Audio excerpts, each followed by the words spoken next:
So once again, welcome. Thank you so much for joining, and we are going to continue with Bhagavad Gita as it is, chapter 2. We have been studying chapter 2 for probably 3 weeks now. So let us continue, but before I start, I would like to offer my prayers. Om Namo Bhagavate Vasudevaya. Om Namo Bhagavate Vasudevaya. Om Namo Bhagavate Vasudevaya. So thank you for joining. Let's see what we can learn today from chapter 2, which is contents of the Bhagavad Gita summarized. And we are on verse number 59. Vishaya vinivartante niraharasya dehinaha rasavarjam rasopyasya param drishtva nivartate. So this is a Sanskrit verse from the Bhagavad Gita. Let's see what the translation is. Though the embodied soul may be restricted from sense enjoyment, the taste for sense objects remains. But ceasing such engagements by experiencing a higher taste, he is fixed in consciousness. So today we are going to discuss how to control the mind and how to experience a higher taste. This is what our topic is going to be today. So as we have learned from the beginning of chapter 2, where the Supreme Lord Krishna is explaining to Arjuna the difference between the body and the soul, that we are spirit soul, and this material body is temporary, which is a fact because we see so many of our friends or family members or relatives or whoever it may be, or colleagues, they have left their bodies. That doesn't mean that they have died. It is just the body that is destroyed, but the spirit soul lives on forever. And this is what we've been learning from the beginning of chapter 2. So if that is the case, if we are spiritual beings, if we are spirit souls, then we are actually used to higher taste, not the lower taste. Let me give you an example. For instance, a child is playing in the backyard, and all of a sudden he feels like picking up some dirt and eating it. And if the mother tells the child, please don't do that, it's not good for you, it's just dirt, he's not going to listen. He's enjoying it. But if the mother gives a lollipop to the child will give up the lower taste. Why?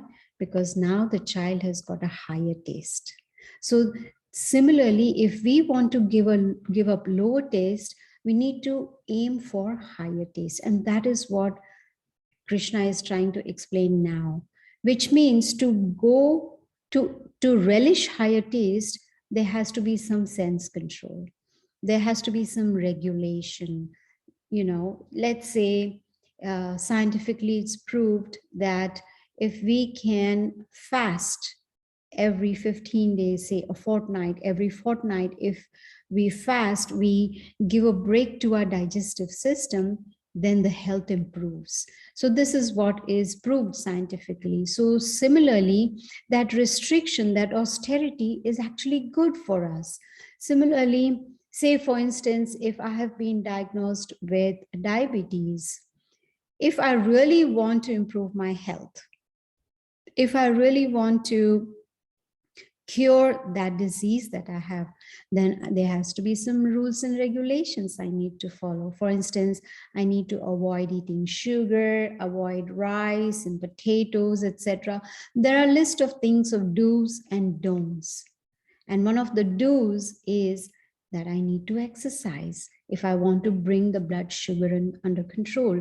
So now the choice is with me. What do I want? Do I want to continue to suffer with diabetes, which is lower taste, or I want to get a better health, which is higher taste?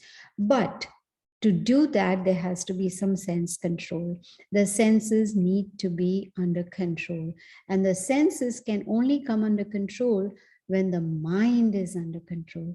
And the mind can come under control only when the intelligence is sharpened with knowledge. The intelligence need to be used to control the mind, who can control the senses in return. So it's a process. And if one really wants to experience higher taste, which means, what is higher taste? Higher taste is not just lollipop. Here, what Krishna is talking about is to be transcendentally situated, to be in a state of consciousness or state of mind where a person is self-satisfied, a person is happy, a person is peaceful. That is what is required. And to reach that transcendental stage, there has to be following rules and regulations. Sometimes I give this example of traffic rules. Now, if you really want to drive safely, if you really want to, go from point A to point B without any issues, without any accidents, then it is important that we follow the traffic rules. These are rules and regulations for our benefit. Similarly, the Bhagavad Gita is teaching us some rules and regulations by which we can come to that transcendental stage, which means we cross all the different modes of material nature, ignorance, passion, goodness, and come to pure goodness. That is a purified state. And that is very important. Until and unless we follow rules and regulations, or we follow what we call, say for instance, I bought a new car, and I have never, owned a car before. This is the first car that I'm buying. Now, if I really want to know how the car works, how does the engine work, etc., I need to open the owner's manual.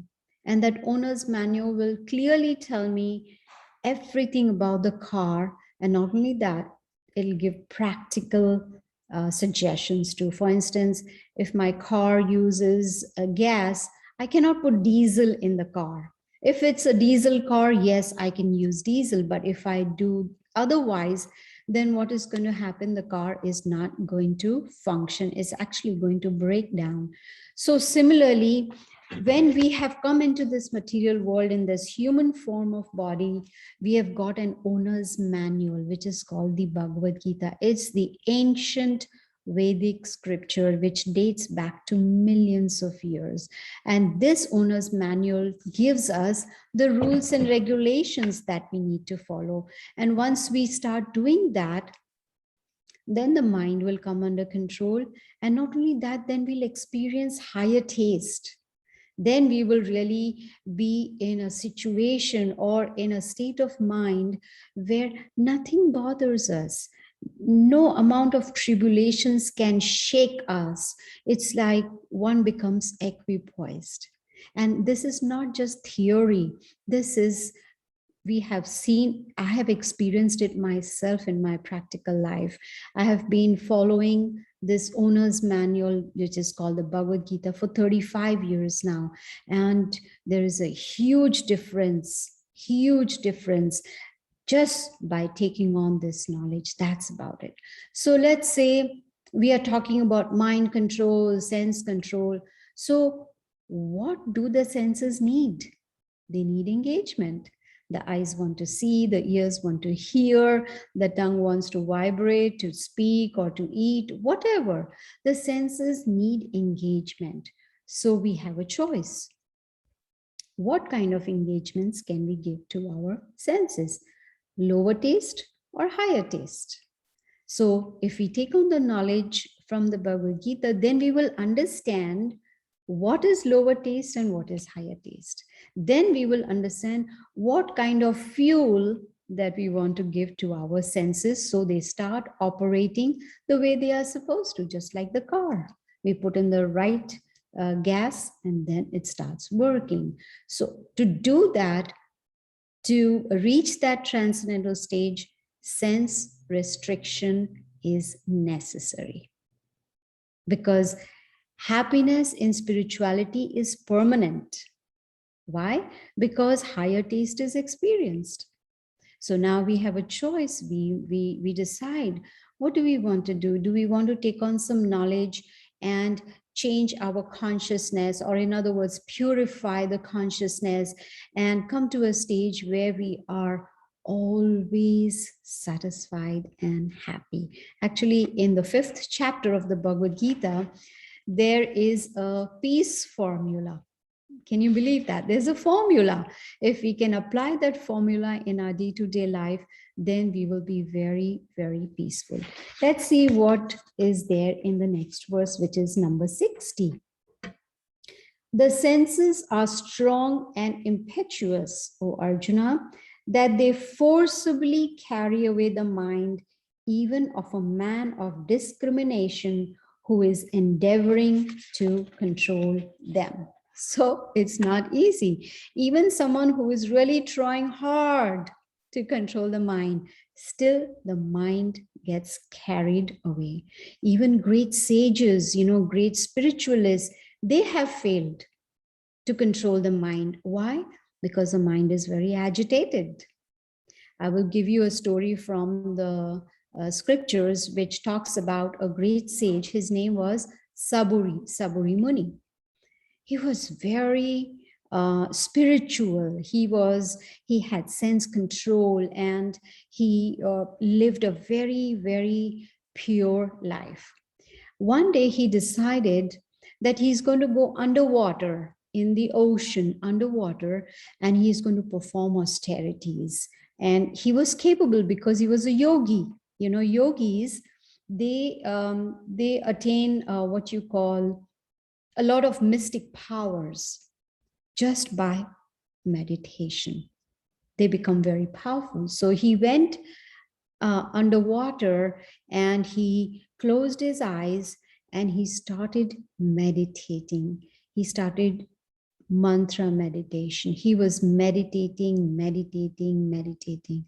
But it so happened that he opened his eyes for a little while and he saw fishes. Of course, under the water, there are going to be fishes swimming.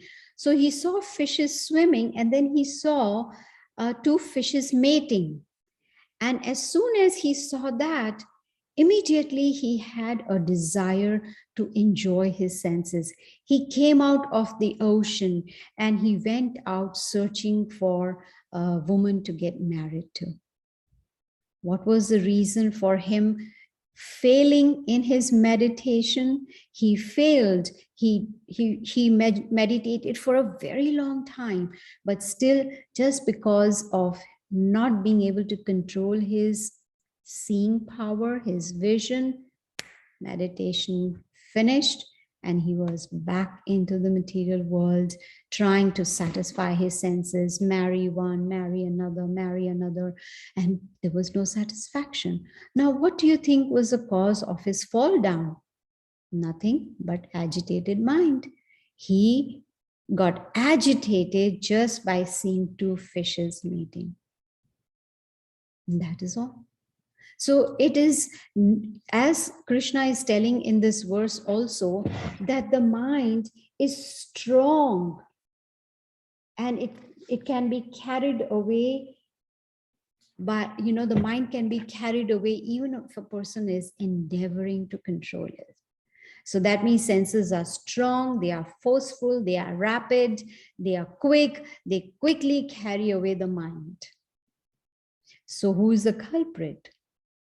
The culprit is the intelligence, because the intelligence has not been fed with knowledge, spiritual knowledge.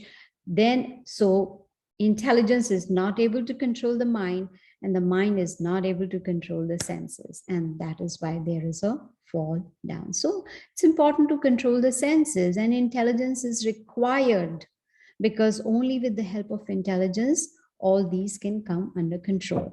Now, one may say, theoretically, it seems very practical. It looks good, and I don't think it's a problem at all. It's a piece of cake, to control the mind or control the senses. No. How do we control the mind? There's very simple process given to us in the Vedas, and this Bhagavad Gita is the essence of all the Vedic literatures. And a simple solution is given to control the mind, but it has to be done on a regular basis. What is that? Krishna says, Satatam kirtayanto mam yatantascha dridavritah. This is in Sanskrit. So what does it mean? That one should constantly chant the holy names, which means do mantra meditation. And that mantra, man means mind, and tra means to free the mind of all anxieties. So that mantra, when we meditate on that sound vibration of the mantra, then the mind starts coming under control, which means we are engaging our mind in those sound vibrations, which means that spiritual activity, and then the mind automatically comes under control. Just like as I was giving an example of a child eating dirt, just give a higher taste to the child, which is a lollipop, the child is going to give up the mud, will not eat dirt at all, because the child has now got a higher taste. So when we start practicing mantra meditation on a daily basis, that is the fuel for the body. That is the fuel for the mind and the senses. And the senses, they start coming under control. Then it is automatic. Just like, let me give an example. When we are hungry, the moment we start eating, the hunger is satisfied. We are no longer hungry at all. Why? Because we have fed ourselves. So we are satisfied. So similarly, agitated mind can be satisfied only with spiritual sound vibrations. Let's see what Krishna has to say in the next verse, number 61. One who restrains his senses, keeping them under full control, and fixes his consciousness upon me, is known as a man of steady intelligence. Here is some more information, some more knowledge. And what is that knowledge? Here he says that to restrain the senses, what I've been talking up till now, to control the senses, to regulate them. Just like when children go to school, there are rules and regulations.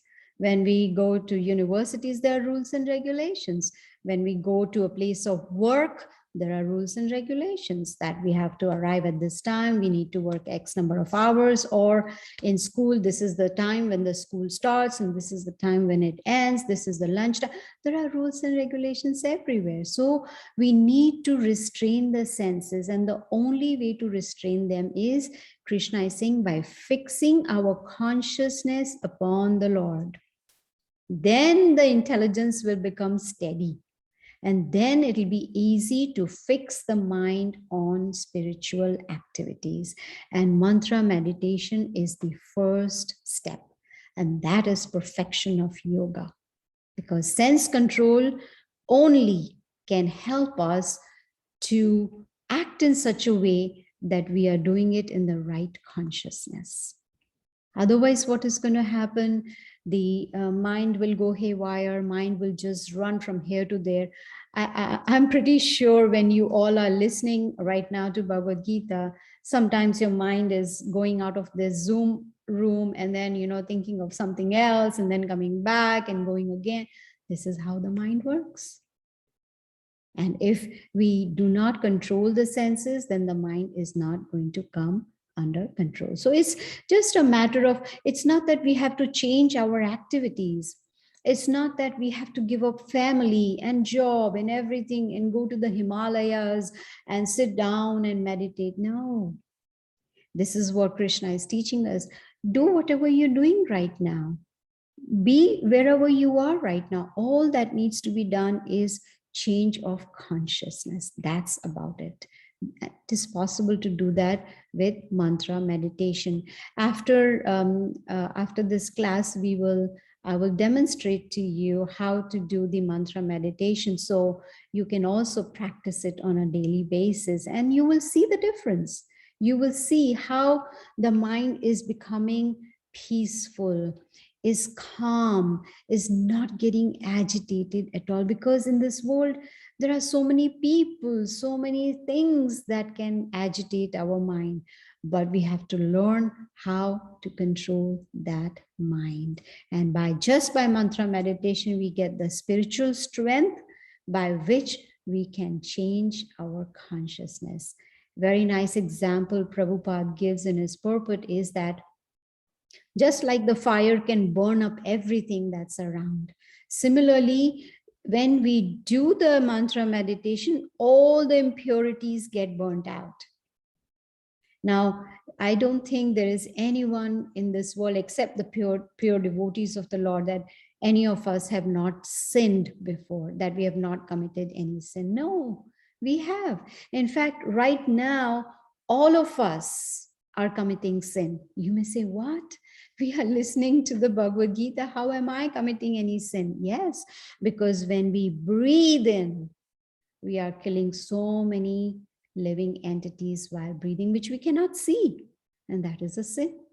So here Bhagavad Gita tells us that if we do mantra meditation, then all those sins get wiped out. All those impurities, they come out from the heart. Let's see verse number 62. Now, 62 onwards, it's going to be very, very practical, something that we have experienced in our lives before. Krishna says, while contemplating the objects of the senses, a person develops attachment for them. And from such attachment, lust develops. And from lust, anger arises. Does it sound familiar? Kind of, sort of, right? Kind of, sort of. It does sound familiar, because what happens whenever the senses see something, some sense object, it could be a person, it could be an item, it could be furniture, it could be anything, any object. Then as soon as the senses see, they start contemplating. And then, say for instance, let me take an example of iPhone 13, which I think got released last Friday. So the eyes see the new iPhone, the ears hears about the new iPhone, and then what happens? The mind says, the senses say, I got to have it. Doesn't matter how, but I got to have it. It's something really that I've been wanting all my life. And then there is attachment. I want it, I want it, I want it. There is attachment, and then the lust develops. No matter what, even if I can't afford it, I must get it. And then when that desire is not fulfilled, anger arises. And scientifically, it's been proved that when anger arises in the body, there is a chemical reaction. And that is why in anger, people say things that they are not supposed to say, and they regret afterwards. And because of anger, a person doesn't know what is right, what is wrong. Maybe some of you have experienced, like when we are at work and we are really angry and we type out an email and boom, enter, and the email is gone. And later on the next day, when we have calmed down, we say, uh-oh, I shouldn't have sent that email. What happened? Because of anger, the intelligence stops working. So here Krishna is giving us an idea how to stop anger. The senses, they need real engagement. Otherwise, they will just run after materialistic things. So what is real engagement? It is just loving devotional service to the Lord. That is the only thing that gave us full satisfaction. How come every year new iPhones come out and every year people want a new one? That means they were not satisfied. They were not fully satisfied with the previous model. It didn't satisfy them. But full satisfaction comes when we live a conscious life, a God conscious life, a Krishna conscious life. That is going to give us happiness and peace and satisfaction. We are actually not human beings. We are spiritual beings who are right now experiencing human nature, human beings. We are spiritual beings actually, and nothing material can bring satisfaction for us. We've tried, but at the same time, artificial sense control does not work very long. I say, okay, now that I have learned about, controlling the mind, so I'm going to really try hard to control. I'm going to try not to see. I'm going to try not to hear. All that artificial means is temporary. It's not going to last very long. Why? Because the senses get agitated. So it's important to understand how the mind works, how the intelligence works, how the senses work. When we understand that with the help of knowledge from the Bhagavad Gita, then we will be able to discriminate. We'll be able to tell this is lower taste and this is higher taste. We are right now aiming for higher taste. I don't think anyone likes lower taste.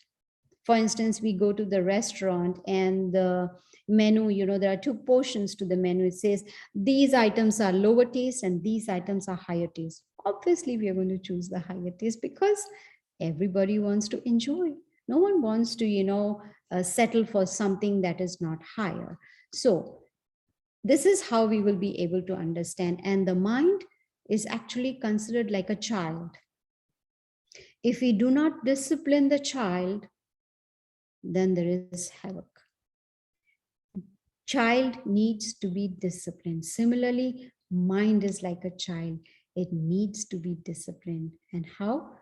Through guidance. Guidance is important. Let's say, training and guidance.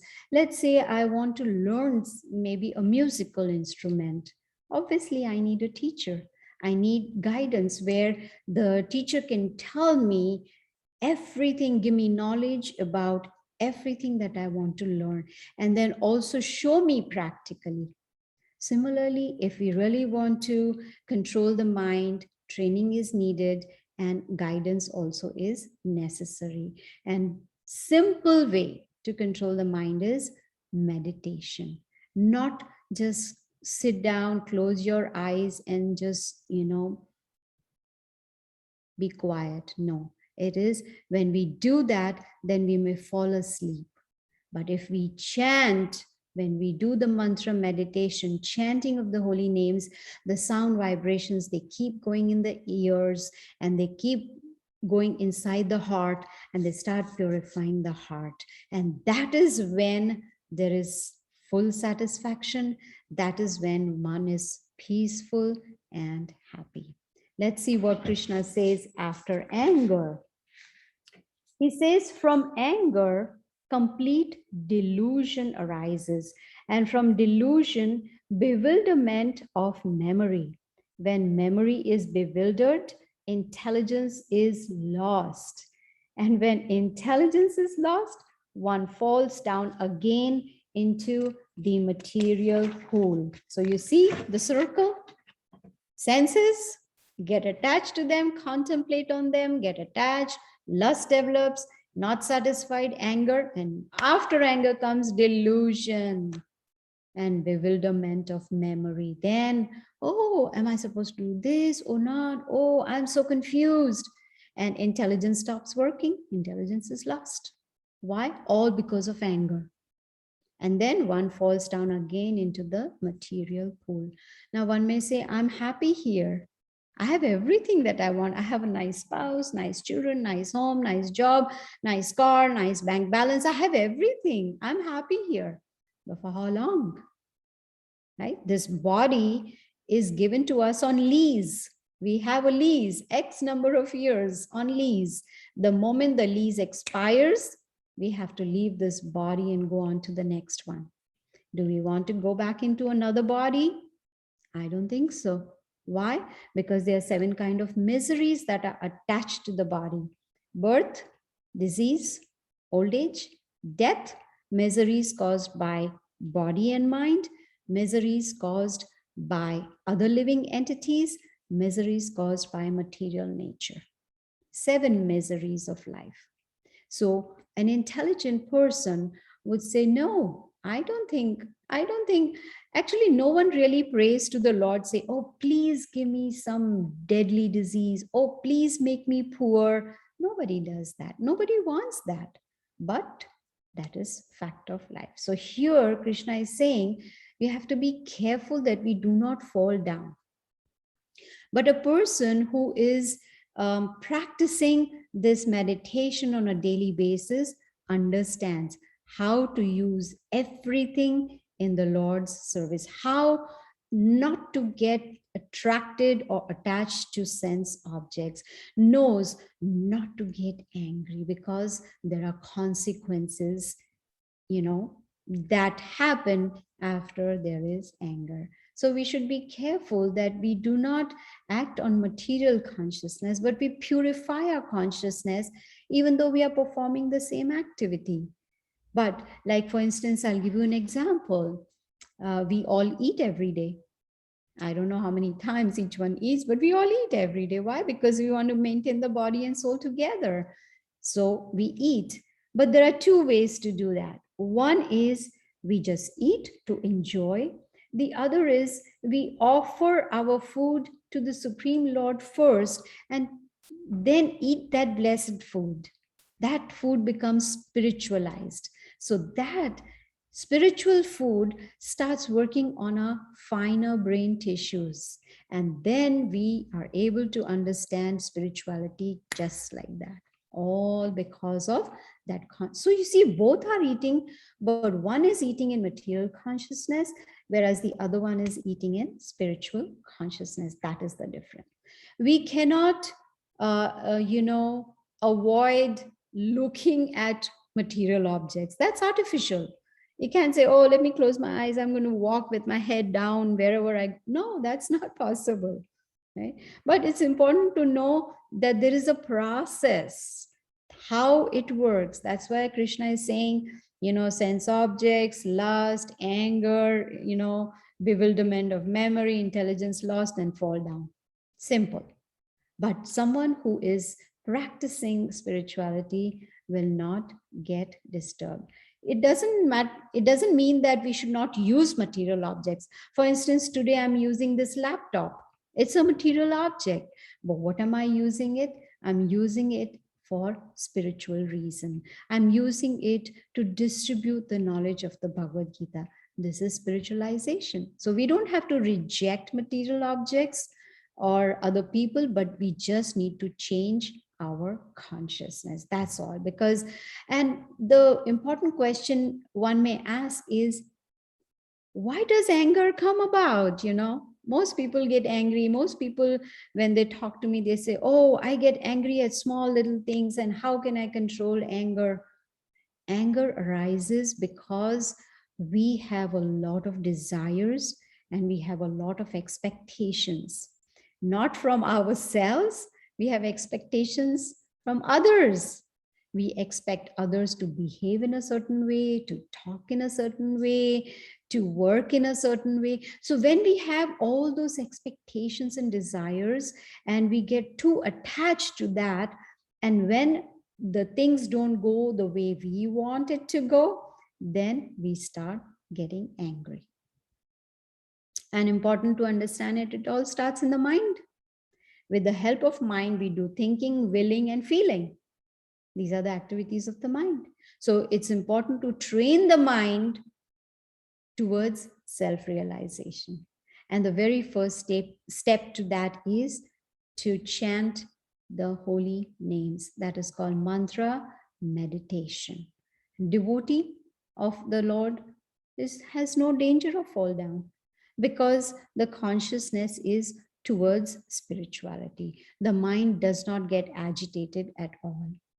Why? Because the devotee uses everything that he or she has in the service of the Supreme Lord. Of course, there are certain rules and regulations to be followed. As I was explaining, there are rules everywhere to be followed. So here also, there are certain rules and regulations. And once we start following that and doing mantra meditation on daily basis, then we will relish the higher taste. That is guaranteed. There is no doubt about it. Let's see what's the next verse. Number 64.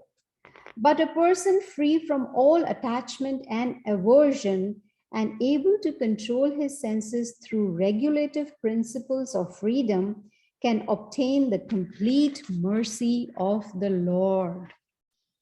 Good formula. How to get the mercy of the Supreme Lord, to become free from attachment, free from aversion. How? By controlling the senses, following the regulative principles. There are certain principles that we need to follow. And that is going to, and why is that there? It's because we have this human form of body. We have philosophical intelligence, which the animals do not have. So these regulative principles do not apply to the animals. I cannot expect dogs and cats and cows and all to come here and listen to Bhagavad Gita. No, they don't have that intelligence to understand. All they understand is to eat, sleep, have babies, and defend themselves. That's it. Only these 4 activities. But we as human beings, we are above that. So when we have this rare human form of body with philosophical intelligence to understand right from wrong, then why waste it? Right? Why not make sure that we do not fall down to lower species? Why not aim for higher taste? Why not aim to experience that higher taste? It's not just theory. You can actually experience higher taste. And how to become free from attachment and aversion? Taking on knowledge and putting this knowledge into practice. Because the senses, they need purification. The mind, that also needs purification. So when we are engaged in spirituality, then there is no danger of falling down. There is a saying, not a blade of grass moves without his sanction, without the sanction of the Supreme Lord Krishna. Not even a blade of grass. So if we can somehow or the other put Bhagavad Gita into practice, then we will get the mercy of Krishna, and then there is no question of fall down. Let's see the next verse, number 65. For one thus satisfied in Krishna consciousness, the threefold miseries of material existence exist no longer. In such satisfied consciousness, one's intelligence is soon well established. See, a goal is given to us. What is that goal? To be satisfied in spiritual life. Then whatever the miseries will come in our lives will not be a hindrance. We will not really get affected. We will be equipoised, whether it is heat, cold, failure, success, happiness, distress, it will not matter at all. Excuse me.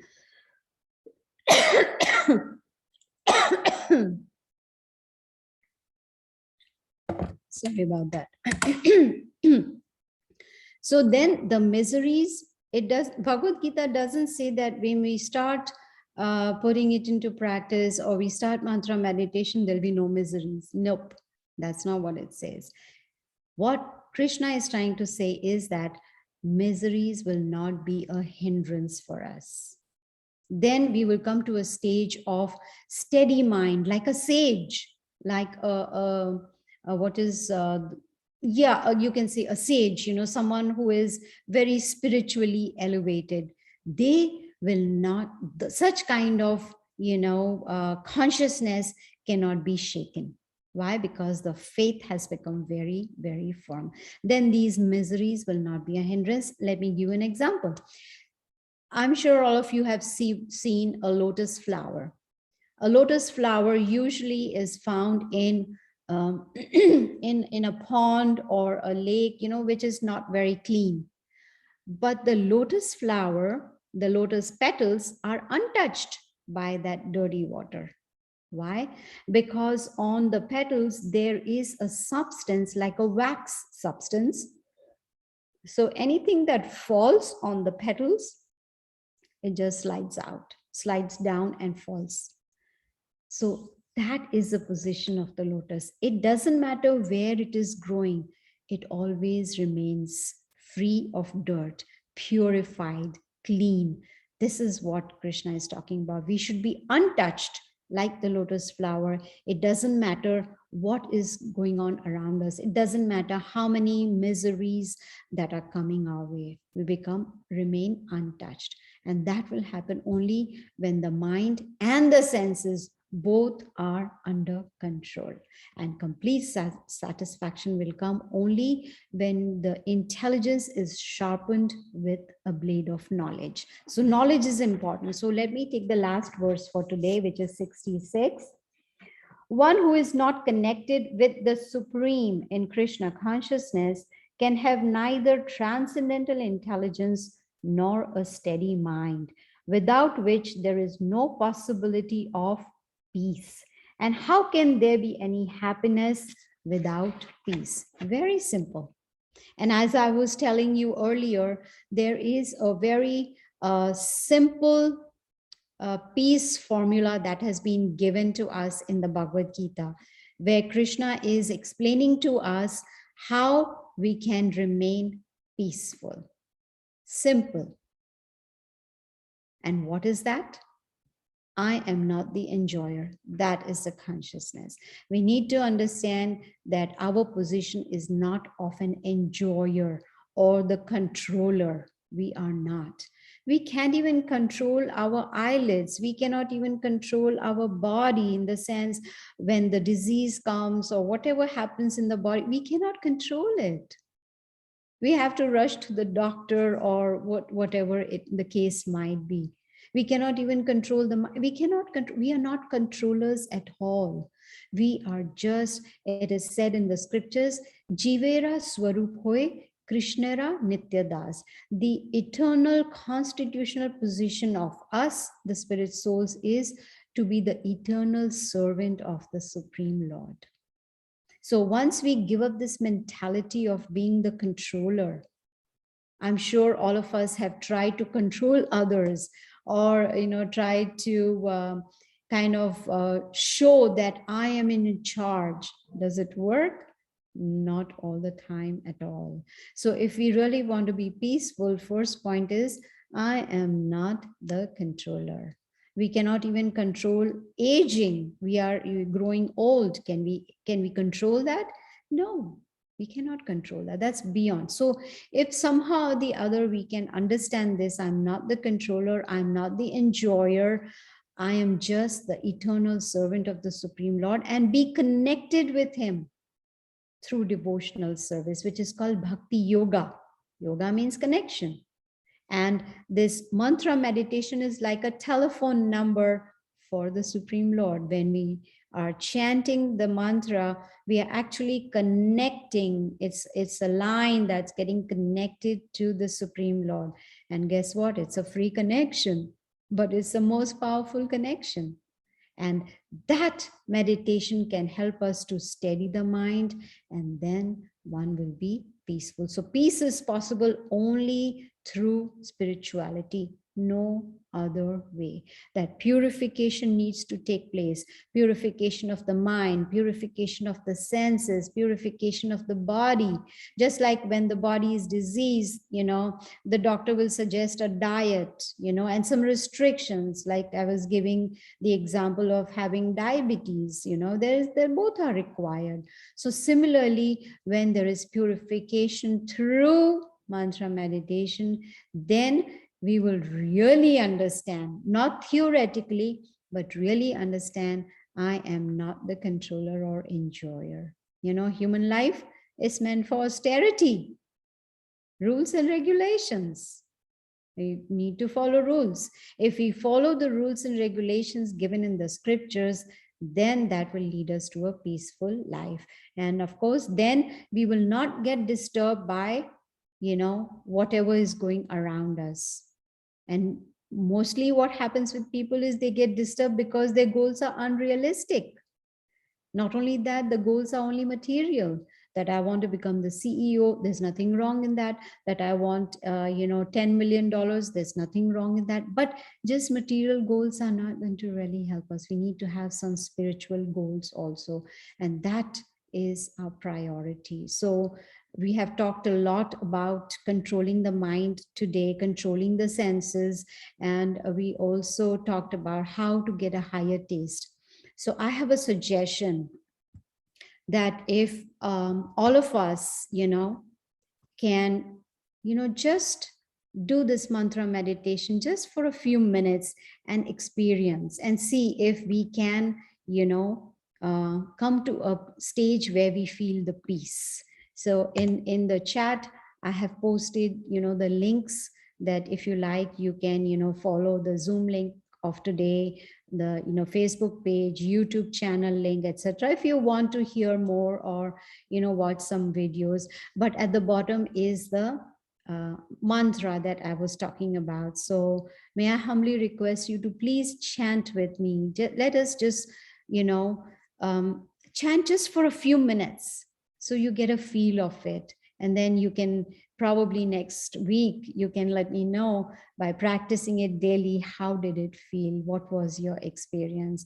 So let us just chant for just a few minutes. Okay.